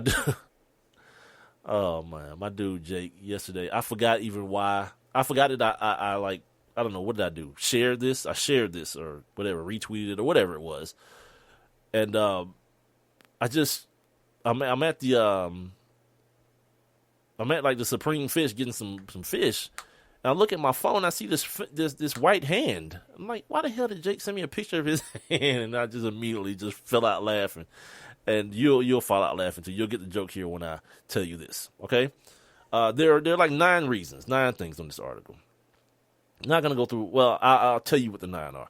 1 is what your voice says about your height, what your eyes say about your brain, what your skin says about your blood pressure, and then number 4, what your hand says about your penis.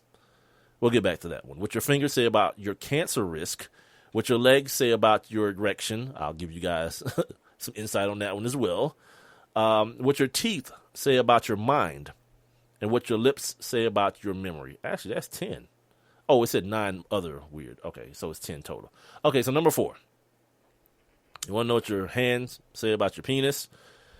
It says, we dare you to not look at your hand after reading this. Men whose index fingers are shorter than their ring fingers tend to have bigger penises. This is according to Korean research. That's because the testosterone guys get exposed. What? The testosterone guys get exposed to while they're in the... Oh, the testosterone the guys get exposed to while they're still fetuses control both the penis and finger lengths, says the research. So now that I have all you guys looking at your hands right now, like, mine is funny though, because on one hand, my right hand are the same length, because this doesn't specify hand, but on my left hand, of course, yeah, that ring finger, yeah, just know it. It's going digital right here at the crib. Just know that. Yeah, I guess, you know what? Yeah, if you guys want to tweet me, it's just weird if I do this because Jake did it. Jake tweeted me a picture of his hand. Yeah, whatever. I'm at One Mike with Big Mike. The number one MICWITHBIGMIKE. Do it if you feel like it. If you're a silly MFer like Jake and myself, and you get amusement out of this foolery, by all means. And I'm gonna also give you number 6. What your legs say about your erection. It says suffering from restless leg syndrome (RLS). You may have more serious problems than a case of Jimmy legs, finds a study out of Harvard's medical school. Researchers found that men who had less than 5 RLS episodes each month were 50% more likely to develop erectile dysfunction than guys without fidgety limbs. So yeah, ladies, got to a date with a dude, can't keep his damn legs still, got that old, what is it called, restless leg syndrome, you already know it's going digital. Or it may not be going digital. As a matter of fact, it might be straight analog. It says both conditions are linked to low levels of the feel-good chemical dopamine, which might be one potential explanation. So that, and check out that, what did it say, the ring finger? Yeah, that index finger. If it's shorter, no, if it's longer than that ring finger, yeah, you got some work to do, ladies. You better love him. That's all I say. And you better have money. He's not the broke dude that's just like, why is she with him? He's not that dude. He's the dude with all the jewelry on, the loud, the car, the big body, fill in the blank. That dude. The overcompensator, that's him. All right. So we do have time. We do have time to get on this draft situation. Matt, you a silly MFer, dude. Like, how'd I know you was still there? and guaranteed, 100 times out of 100, you looked at your damn hands too, didn't you? You can't not. Like, I'm looking at mine now. Hashtag keep pounding. No doubt. Where there's a will, there's a way. Anyway, okay, so the draft, not the draft, damn it, man. The NFL Combine concluded today with the, who's on the field today? The DBs, and was it just the DBs on the field today? It may have just been the DBs on the field today. But anyway, the NFL draft wrapped up today. It wasn't something that, that socked you in the head. The one OMG moment I had was that damn Keith Marshall, oft injured running back out of the University of Georgia. Oh, my mouth's getting dry. Out of the University of Georgia, that dude just went out there and just like calmly just broke off a 4-3. Now, thing is this with him, again, been often injured. Second thing, he plays running back. You know what I mean? His career coming out of high school was one of those situations where, of course you did. Matt says he had to look at his hands. You damn right. You wouldn't be a red-blooded American man if you didn't. Only dude that ain't looking at his damn fingers is Jason Pierre-Paul. Whoa. Yeah, I did. Yeah, I did. Anyway, Keith Marshall came into the University of Georgia with Todd Gurley, remember? And everybody was screaming Gershel. And I remember telling my former broadcast partner, Rob Calloway, that at a certain point, that Gershel stuff is cool now. Yeah, but somebody's going to separate themselves, and we all know who it was. You know what I mean? And it's not to the fault of Keith Marshall. He just, was hurt. But that was probably the first wow moment. Everyone else seemed to be kind of captured or taken aback by Jared Goff, the quarterback out of Cal, who said he was the best quarterback in the draft. His hand size, and a lot of people say, well, hand size, whatever, doesn't matter. Well, it does. It matters for a couple of different reasons. You've seen guys like, here's another Mike Vick reference. Mike Vick had extremely small hands, like it was nice and supple like a lady. If you don't know where that comes from, you're a terrible human being. If you don't know what that line is from, your hand, they're nice and supple like a lady. You don't know where that's from? Yeah, go somewhere and do something very horrible to yourself. So yeah, very small hands, and many a time here in Atlanta, you see Mike running with the football and it's just falling out of his hands. You know what I mean? He did carry it like a loaf of bread also, but the fact of the matter is, like, Russell Wilson has like mitts. He has like baseball mitts on the end of his arm. He can carry the football like that more so than Mike Vick. Got another guy, Dante Culpepper, big arm, big fat. He's like he's Cam Newton, the beta version, right? Or whatever, the alpha version, whatever it is when people make apps and stuff. Yeah, he's like Cam Newton, the first version, big, fast quarterback. Like Culpepper was like 6'5", 260 as well. Not as like muscular, but big, huge dude out of Central Florida. Could throw the football a mile. Had to, playing with Randy Moss. But small hands. A lot of fumble issues. And so when you're talking about this kid, Jared Goff, possibly being the second overall pick to Cleveland, where, you're playing in that inclement weather, not only in Cleveland, but your division, playing in Baltimore, playing in Cincinnati, playing in Pittsburgh.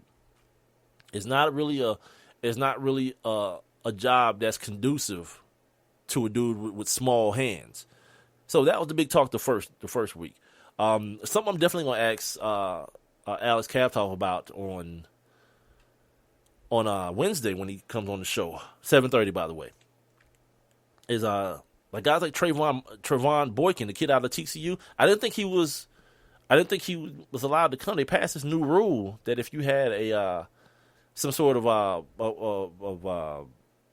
you admitted to like a felony crime or something like that. He just called it an assault beef for punching a motorcycle cop outside of a club right before the bowl game. You notice he wasn't there. Yeah, that was another story. Matt brings up. Let me finish this Trevon Boykin thing. That dude ran 4.8. He's like 5'6", telling everybody that he's still a quarterback. Ran 4.8. Now the reason that's important, he's not 5'6". He's like, I think he's like 5'10" or something like that, or 5'9". He's like a Russell Wilson type, smaller quarterback. But the fact that he ran 4.8 is concerning because a lot of people, he got invited to the Senior Bowl as a wide receiver. People wanted to see him run routes and catch the ball, but you ain't separating from no damn body at 5'10", running 4.8. Yeah, unless you got that extreme in the box, quickness. Matt chimes in from the chat line. You guys can join as well. One Mic with Big Mike on Spreaker. Just click the little thought bubble at the bottom of the screen if you're listening. So many of you guys, I noticed after it's over, like Spreaker tells me how many people listen to the show. I know some of you guys just, and it's cool with me if you just want to listen to me be stupid all damn for 2 hours. That's fine. But, you are always welcome to join the chat room if you, so inclined or you so feel the need to blurt out stuff. Matt's talking about Cardale Jones, another guy. Yeah, Cardale tried to run that 40 and didn't finish. And he's a guy that Alex Kaptoff talked about last week as being one of those, guys to watch coming out of Ohio State in this draft. He got benched this past season. People thought that, like Matt saying, he should have struck while the iron was hot last year, coming out after that national championship game. And I'll say the same thing I said last year. Like, yeah, guess who's not going to be emotional? The league is not going to be emotional when it comes to this kid. You remember all the hoopla surrounding Vince Young after what's probably the best college quarterback performance I've ever seen? You remember? Everybody was like, yo, shoot, now? He should have won the Heisman. He going to be the number one pick. Didn't quite work out that way, did it? Nah. Because as people still continue to talk to people, you continue to work out. Now Cardale Jones only has his pro day at Ohio State to show that he can be an NFL. He's going to be a project anyway. We're not talking about first. We weren't talking about first round last year. Like, he was given a preemptive grade of maybe a third rounder. But I wouldn't be shocked to see this dude fall into, fifth round, third day territory. Not at all. Sample size is way too small. He seems to be a little bit on the immature side. Love that Twitter and love, speaking his mind. Oh, yeah, that's cool with me. I'm fine with it. But yeah, those dudes that cut those checks, not so much so. You know what I mean? So we'll see how that transpires as far as he's concerned. A couple guys did show up and do pretty well out of Ohio State. That linebacker, God, what is his last name? Smith? The linebacker from Ohio State. Braxton Miller, though. The wide receiver class as a whole, good God almighty. Like I think the average speed was like 4.6. Braxton Miller ran 4.5 himself. And that's not going to help him any. You know, as a guy who's another project, a guy who is going to have to learn, had last year to learn wide receiver at the college level, but now has to learn wide receiver, either slot receiver, punt returner as well, some sort of kickoff special teams guy at the next level. Yeah, it's going to be a little, it's going to be a little tough, you know. Guys ain't really showing. Laquan Treadwell didn't, the big wide receiver out of Ole Miss, didn't run, did all the other drills, but, you know, people are kind of red flagging the fact that he didn't run and did everything else to the fact that he's trying to manufacture a little bit more speed because he knows he's slow. You know, whatever, man. He's big. He's like Kelvin Benjamin. You know, Kelvin Benjamin ran 7 or whatever. Yeah. Throw it up, cuz. Yeah, throw that thing up. He'll come down with it. You know, he did it all his rookie year as a rookie. Mike Evans is a different monster. Mike Evans ran like a mug. Other guys, Leonard Floyd, another kid out of UGA. Like, this dude, he did a Vic Beasley on these guys. Like, you remember last year, Vic Beasley showed up, and it was like, damn, that dude is way, way bigger than we thought. Well, let's see if he can carry it. Yeah, he ran and jumped higher and faster than anyone anticipated. And that's what Leonard Floyd did. So Leonard Floyd may have, and I'm going to ask, again, Alex Kaptol will join me on Wednesday at 7:30, NFLDraftBlitz.com, and I'm going to ask him about, you know, where before the draft did he have Leonard Floyd, and where does he have him now? You know, I've seen mock drafts out of the Bleacher Report saying that Leonard Floyd could find his way here to Atlanta at 17. I've also seen people having him in the second round. Like another guy, Shalik Calhoun. I've seen stuff with Shalik Calhoun, the kid out of Michigan State. He's a bit of a one-trick pony. You know, he's a one-move, speed rush guy off the edge. He does that very well. Everything else, not so much. So I've seen him everywhere from late first to third round. You know, a lot of, you know, these things will get cleared up as we get closer and closer to the NFL draft. No, I can't leave out here without saying this boy's name. Robert freaking Nkemdiche. A liar and a snitch. Those two things, no, like, you can be, and I've already pegged him. During the season, like, when everybody was making this big fuss about this kid, it just made me watch him. Every time I saw Ole Miss play ball, he looked average. Like, he was big and fast, yeah. But he didn't dominate anyone. Very rare. Like, he showed these flashes, and I'm going to look at his draft breakdown. I'm going to make sure I check it out before I talk to Alex Kaptol on Wednesday. I did the same thing when Jadeveon Clowney came out. You know, people talking about he was blocked by 2, 3, sometimes 4 guys. That's why he had a bad final year at SC. No, that didn't happen. And I even have my guy Alec Campbell sat there and watched the tapes with me, all of them, every game from his final year, from the first one against North Carolina to the very end. No one ever triple teamed that dude. He was just lazy, and one of those dudes who, like, you know, talk about Randy Moss and guys like that play when they want to. He was that dude, and it's showing now. He can't stay on the field, can't stay healthy, you know. And meanwhile, over in Oakland, Khalil Mack, all pro. 2 positions. That dude took two people's all pro. Yeah, good for him. And then for those of you who may be listening to this saying, like, yeah, it's easy to say now. No, think about it. The Texans were looking for an outside linebacker for their scheme. They had to convert that dude, this 6'6", 270, 80-pound kid, to an outside linebacker when there was one. Khalil Mack, yeah, he came out of Buffalo. But do your job, man. Evaluate. That's what the Raiders did. They got a damn all-pro at, again, 2 positions. So I put this kid Robert Nkemdiche in that same category, athletically. You know, freakishly athletic. He's from right here in Georgia. Where Buford or one of those schools up there? They wear the green. One of those schools here in Georgia, right outside Metro Atlanta. So I put him in the same category as Jadeveon Clowney athletically, but that whole thing with that hotel room where He was supposedly had been on that spice that, they call it synthetic marijuana.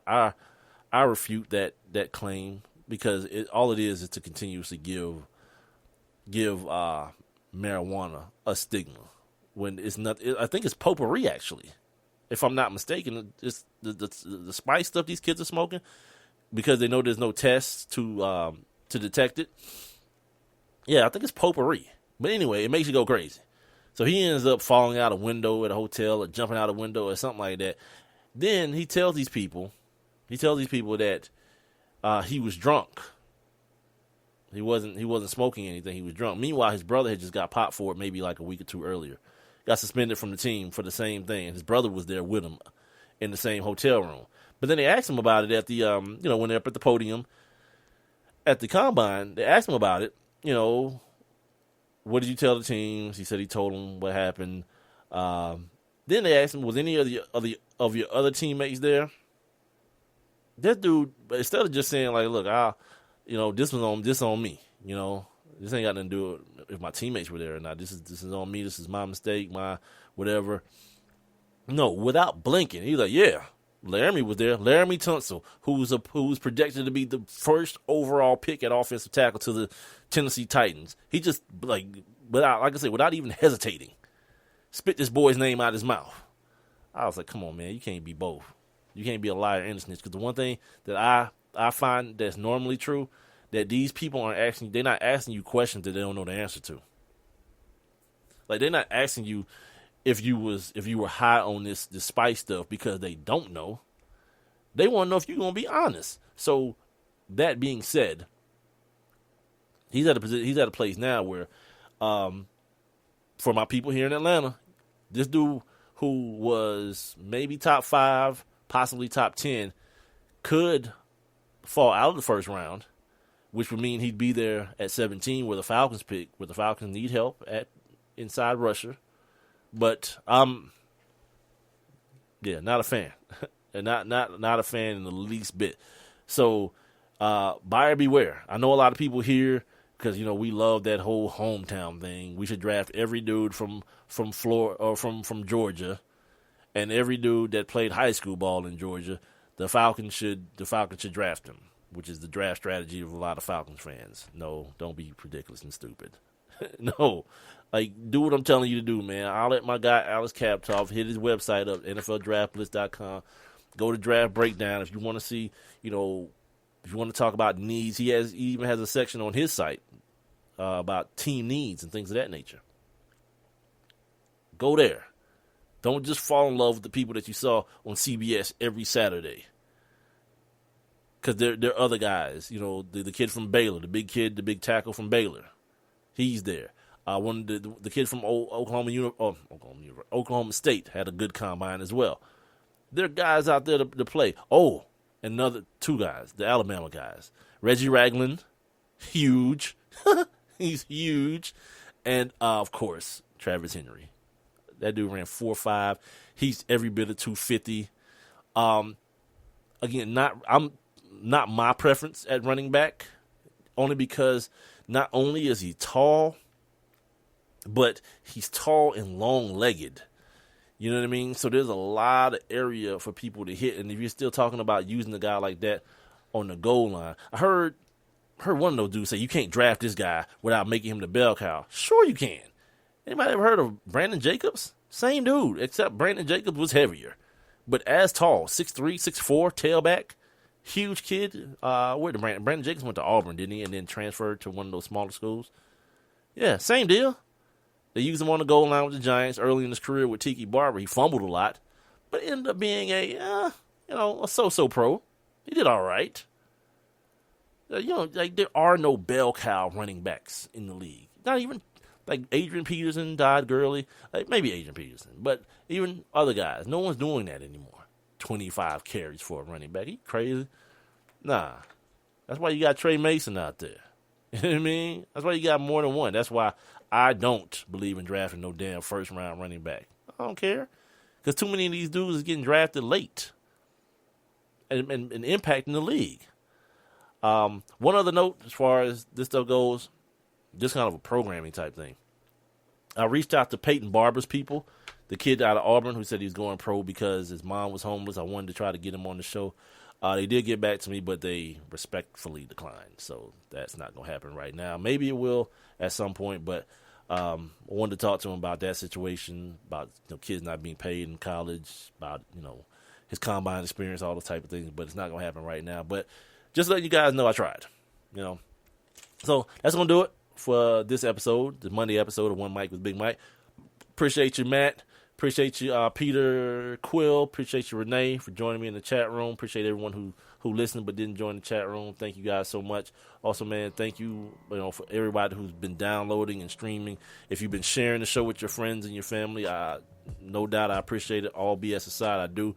Catch me again on Wednesday. Like I said, Alex Kabtoff, NFLDraftBlitz.com, will be my guest at 7:30 on the One Mic with Big Mike show, heard on Spreaker.com and the Spreaker app for all your mobile devices. You guys make sure you sign up for your free Spreaker accounts and then follow my show, the number 1 MICWITHBIGMIKE. Use that handle for Twitter and Instagram as well, and follow me there too, as well as like my Facebook page, facebook.com/ONEMICWITHBIGMIKE. And I'll see you guys on Wednesday, man. Have a good Tuesday, and try to help you get over this hump in another, day and a half or so, or whatever, 2 days, or whatever it is. You guys have a good one.